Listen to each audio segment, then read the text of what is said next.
Hi అండి. ఇవాళ Sunday special.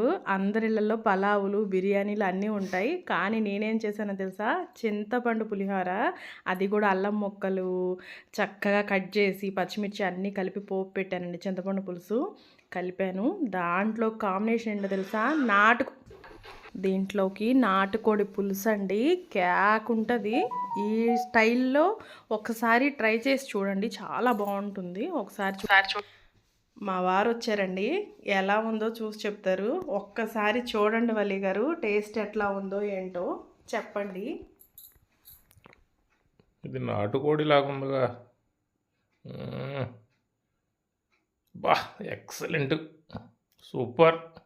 నీ తర్వాతే కూర చేయాలంటే పులిహార ఎక్సలెంట్. బాబా బాబా బాబా, ఏం టేస్ట్. పులిహార కలపాలంటే నీ తర్వాత